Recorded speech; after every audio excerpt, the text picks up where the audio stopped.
नमस्कार दोस्तों, मैं हूं आपका होस्ट प्रजापति विकास और आप देख रहे हैं आपका अपना YouTube चैनल फार्मासिस्ट विकास। आज इस वीडियो में हम जानेंगे स्केबीज़ के पेशेंट की ड्रग काउंसलिंग कैसे की जाती है।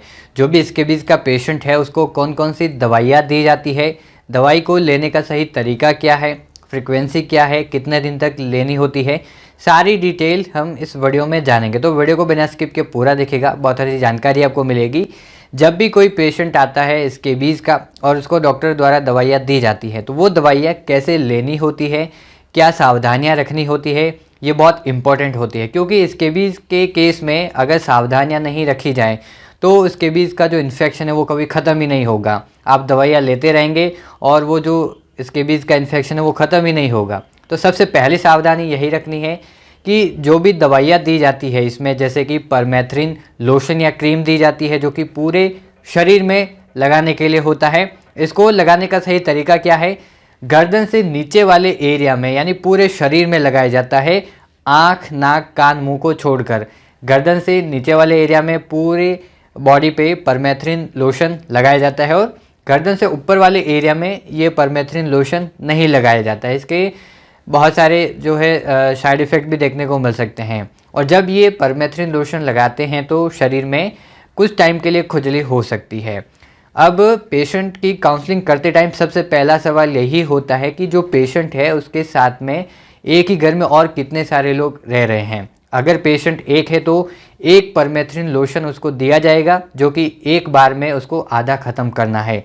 एक बोतल में से आधा बोतल वो ख़त्म कर लेगा एक दिन में एक बार, नाइट के टाइम उसको लगाना होता है।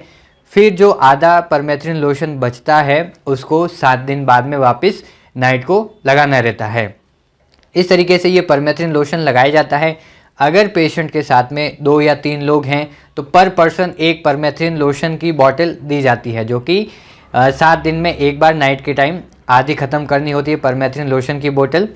इसी के साथ में पेशेंट के घर में उसके जितने भी कपड़े हैं, बेड, बिस्तर, तौलिए, जितने भी कपड़े हैं या जो डेली यूज़ में आते हैं सामान, उसको धूप में सुखाना है गर्म पानी से धोकर, ताकि जो स्केबीज़ का इन्फेक्शन है या जो पैरासाइट है वो वहाँ से हट जाए। उनकी जो इन्फेक्शन बढ़ने का खतरा है वो कम हो जाता है। इसी के साथ में पूरे शरीर में खुजली होती है तो खुजली को कम करने के लिए एंटी हिस्टामिन टैबलेट देते हैं जो कि नाइट के टाइम खाने की होती है। ये 5 mg और 10 mg में अलग अलग डोज में मिल जाती हैं। इसी के साथ में पैरासाइट के इन्फेक्शन को रोकने के लिए, उसको ख़त्म करने के लिए एंटी पैरासाइट मेडिसिन भी दी जाती है जो कि 15 दिन में एक बार लेनी होती है। और ये जो टाइम है और ड्यूरेशन है ये प्रॉपर सही तरीके से फॉलो करना होता है। अगर ये सावधानियाँ नहीं रखी जाए तो ये जो इन्फेक्शन है स्केबीज़ का ये वापस फैल सकता है, कभी ख़त्म ही नहीं होगा। तो परमेथ्रिन लोशन पर पर्सन एक बोतल दी जाती है और एक बार में आधी बोतल ख़त्म करनी होती है। फिर वापस 7 दिन बाद में परमेथ्रिन लोशन लगाया जाता है नाइट के टाइम में।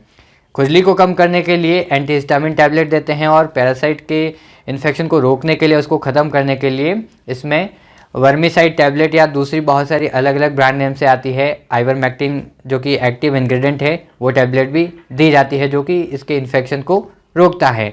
तो मेन इम्पॉर्टेंट इसमें परमेथ्रिन लोशन है जो कि गर्दन से नीचे वाले एरिया में पूरे बॉडी में लगाया जाता है, अंगुलियों के बीच में लगाना होता है और ऐसे पार्ट्स में भी लगाया जाता है ख़ास तौर पर जहाँ पर नमी होती है, जैसे कि कंधे के नीचे की साइड में, गर्दन में और अंगुलियों के बीच में और प्राइवेट पार्ट्स में। तो यहाँ पर नमी होती है और वहाँ पर इन्फेक्शन बढ़ने का खतरा भी ज़्यादा होता है।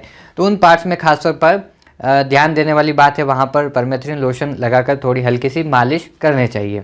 तो इस तरीके से जो स्केबीज़ के इन्फेक्शन जिसको होता है, जो भी पेशेंट होता है स्केबीज़ का, उसको इस प्रकार से उसकी ड्रग काउंसलिंग की जाती है। उम्मीद करता हूँ वीडियो आपके लिए हेल्पफुल होगा।